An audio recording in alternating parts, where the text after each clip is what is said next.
Hello friends, मेरा नाम है प्रणव पाठक और मैं आप लोगों का स्वागत करता हूं अपने चैनल मैथमेटिक्स विद प्रणव में। 11th क्लास की फिज़िक्स हम लोग पढ़ रहे हैं, जिसमें वेक्टर एनालिसिस चैप्टर चल रहा है। आज मैं इस चैप्टर को फिनिश कर दूंगा। इसका आज लास्ट टॉपिक है, लास्ट लेक्चर है, ऐसा समझ लीजिएगा। और अगर आपने मेरे पिछले वीडियो लेक्चर्स को इस चैप्टर के नहीं देखा है तो उन्हें ज़रूर देखें, तभी आपको आज की बातें समझ में आएंगी, अन्यथा आपको समस्या होगी सब बातों को समझने में, क्योंकि बातें एक दूसरे से रिलेटेड होती हैं फिज़िक्स और मैथमेटिक्स में। तो इसलिए आपको पिछले वीडियो लेक्चर देखना ज़रूरी होता है। तो आइए देखते हैं आज का टॉपिक क्या है। आज का टॉपिक है vector product. Vector product of two vectors. Start करते हैं आज का टॉपिक, जो कि है vector product. Vector product, vector product और dot cross product, sorry cross product. Vector product और cross product of two vectors. अभी तक हमने पढ़ा कि दो वेक्टर्स को जब हम गुणा करते हैं तो या तो स्केलर मिलता है या तो वेक्टर मिलता है। स्केलर मल्टीप्लिकेशन ऑफ वेक्टर मैंने एक्सप्लेन कर दिया था कल या पिछले लेक्चर में जब भी हुआ था। आज जो है वेक्टर प्रोडक्ट स्केल एक्सप्लेन करेंगे हम। ये क्या होता है? दो वेक्टरों का वेक्टर प्रोडक्ट जो होता है, अगर ए डॉट ए क्रॉस होगा यहाँ पे, सॉरी ए क्रॉस बी, अगर दो वेक्टर ए और बी हैं तो उनके बीच का एंगल अगर थीटा है तो उनके बीच का एंगल अगर थीटा है तो उनका जो क्रॉस प्रोडक्ट होगा वो ए बी साइन थीटा और into unit vector of N. किन्हीं भी दो वेक्टरों का क्रॉस प्रोडक्ट जो होता है वो उन वेक्टरों के मैग्नीट्यूड के मल्टीप्लिकेशन के और उनके बीच के एंगल के साइन के मल्टीप्लिकेशन के इक्वल होता है, और इन दोनों के प्लेन के डायरेक्शन के लंबवत होता है, परपेंडिकुलर होता है। यानी ना ए की डायरेक्शन में होता है ना बी की डायरेक्शन में होता है, बल्कि ए और बी दोनों की डायरेक्शन के परपेंडिकुलर डायरेक्शन में होता है। क्या कह रहे हैं हम कह रहे हैं कि दो वेक्टर्स का क्रॉस प्रोडक्ट या वेक्टर प्रोडक्ट दोनों वेक्टर के मैग्नीट्यूड के मल्टीप्लिकेशन के और उनके बीच की एंगल के साइन के मल्टीप्लिकेशन के इक्वल होता है, और उसकी डायरेक्शन जो होती है वो डायरेक्शन उसकी होती है उन दोनों वेक्टर्स के परपेंडिकुलर। जैसे मान लीजिए टार्क है, टार्क यहाँ पे कोई ऑब्जेक्ट है, इस पर हमने फोर्स F लगाया, F, तो इसकी ओरिजिन से जो परपेंडिकुलर डिस्टेंस है वही कंसीडर की जाएगी, जो कि इतनी है। ऐसे या ऐसे डिस्टेंस तो हम कंसीडर करेंगे नहीं। तो tau equal to R cross F होता है, आप जानते हैं। इसको मैं आगे समझाऊंगा और क्लियरली जब चैप्टर आएगा मोमेंट ऑफ फोर्स वाला, तो वहाँ पे आपको ये बात क्लियरली समझ में आएगी। Tau equal to R cross F होता है। तो A B sine theta into N cap is the magnitude of the vector product of the both the vectors. अब ये कैसे आ रहा है? जैसे मान लीजिए वेक्टर ए यहाँ पर है, वेक्टर बी यहाँ पर है, इन दोनों का प्रोडक्ट कर रहे हैं, तो ए से बी की ओर घूमते हैं। ए से बी की ओर उंगलियों को कर्ल कर लीजिए और आपका थंब जिस डायरेक्शन में पॉइंट कर रहा है, ये देखिए, ये तो वही आपकी डायरेक्शन। जैसे आप ए से बी की ओर चलेंगे तो थंब जिस डायरेक्शन में पॉइंट कर रहा है वही आपका जो है डायरेक्शन होगा ए क्रॉस बी का। ध्यान दीजिएगा, ए से बी की ओर चले तो ये कर्ल करके उंगलियों को मोड़ के, तो थंब जिस ओर पॉइंट कर रहा है वही डायरेक्शन होगी ए क्रॉस बी की। और अगर बी से ए की ओर चले यूं, तो डायरेक्शन उल्टी अपोजिट हो जाएगी, इस डायरेक्शन में हो जाएगी। ओके, आई होप सो ये आपको समझ में आ गया होगा।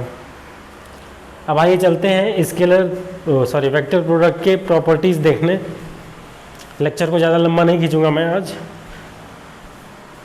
क्योंकि तबीयत अभी भी पूरी तरह सही नहीं हुई है। 1-2 दिन रिकवर होने में और लग सकते हैं। तो properties of cross product. Properties of cross product, ये क्या होती है? पहली प्रॉपर्टी, आपका जो वेक्टर प्रोडक्ट होता है ये कम्यूटेटिव नहीं होता है, कम्यूटेटिव नहीं होता है, यानी कि A cross B is not equal to B cross A. Commutative नहीं होता है, क्यों? क्योंकि ए क्रॉस बी होता है, आप जानते हैं, A B sine theta into N cap. लेकिन बी क्रॉस ए क्या होगा? लाइट चली गई है, लेकिन घबराइए नहीं, वीडियो चल रहा है, मैं बीच में रोकूंगा तो है नहीं। बी क्रॉस ए निकालना है तो B A sine 360 minus theta into N cap आ जाएगा, जो कि माइनस बी ए होता है, minus B A sine theta into N cap. यानी कि A cross B is not equal to B cross A, because A cross B cross A जो है वो आपका माइनस आ जा रहा है, इसलिए A cross B is not equal to B cross A. ये हमारी पहली प्रॉपर्टी है। अगली प्रॉपर्टी है, ये डिस्ट्रीब्यूटिव होता है। डिस्ट्रीब्यूटिव होने का मतलब क्या है कि vector A cross vector B plus vector C है अगर, तो ये होगा vector A cross vector B plus vector A into cross vector C होगा।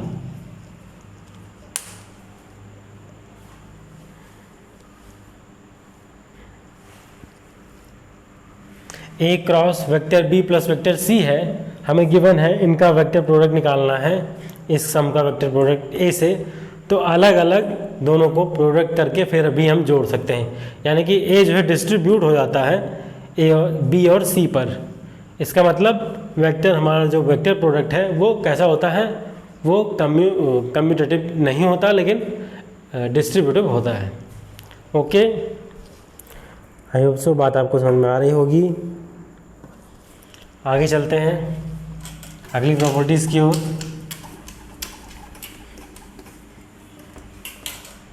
अगली प्रॉपर्टीज़ की ओर चलते हैं।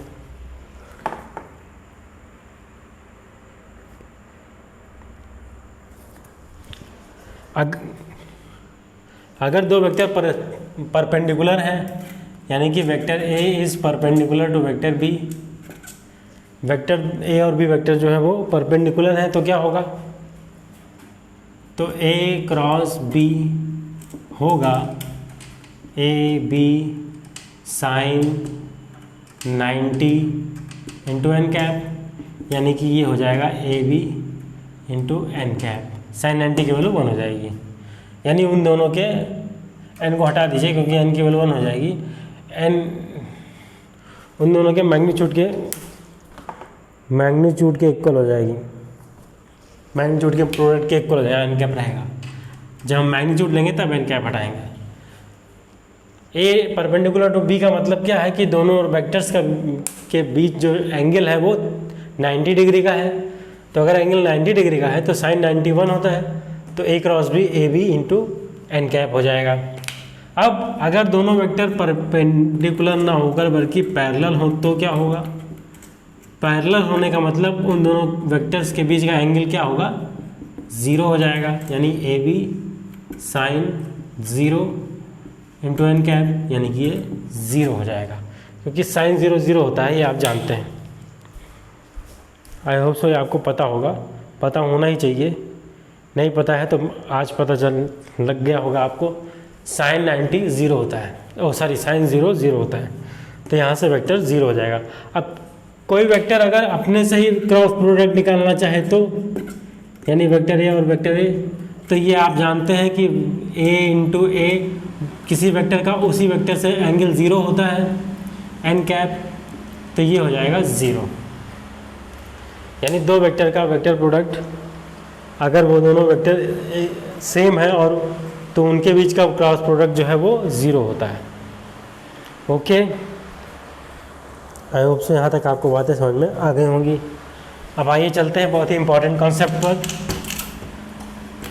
जो कि है ऑर्थोगोनल यूनिट वेक्टर्स के संबंध में कुछ बातें हैं।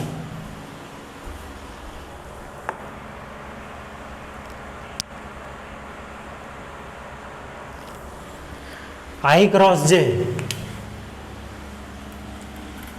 Vector I cross vector J में क्या रिलेशन है, vector J cross vector K cap sorry into I cap is equal to क्या है, ये है के कैप, ये है आई कैप और ये है जे कैप। ये डिफाइन किया गया है, ये डिफाइन किया गया है। और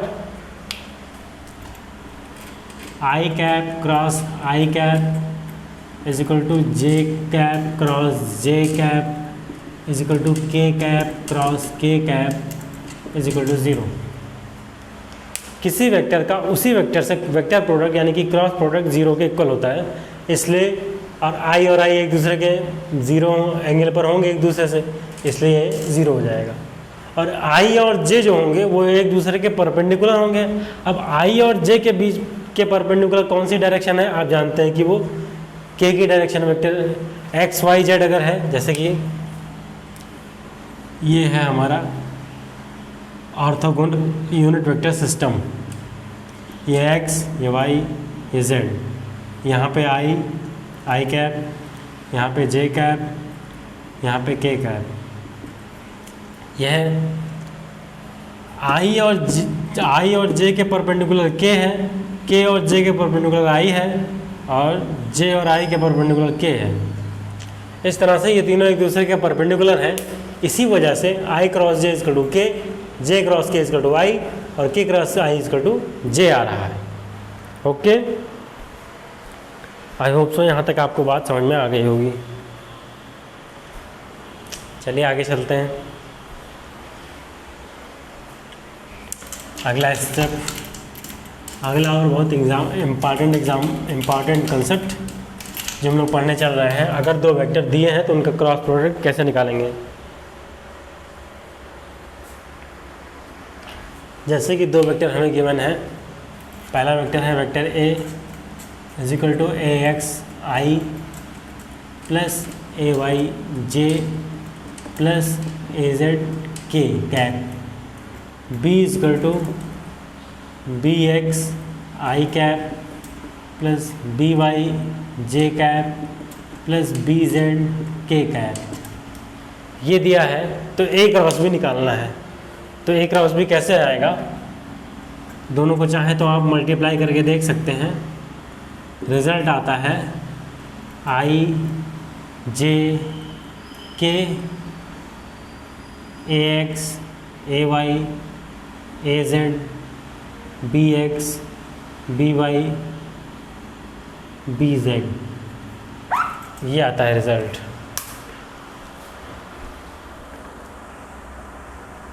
इस डिटरमिनेंट को सॉल्व करने पर हमारा ए क्रॉस भी हमें मिल जाएगा, अगर दो वेक्टर ए और बी इस तरह से गिवन हो। तो ये था आज का लेक्चर। आज के लेक्चर को मैं यहीं रोकूंगा, मिलते हैं कल, तब तक के लिए गुड नाइट।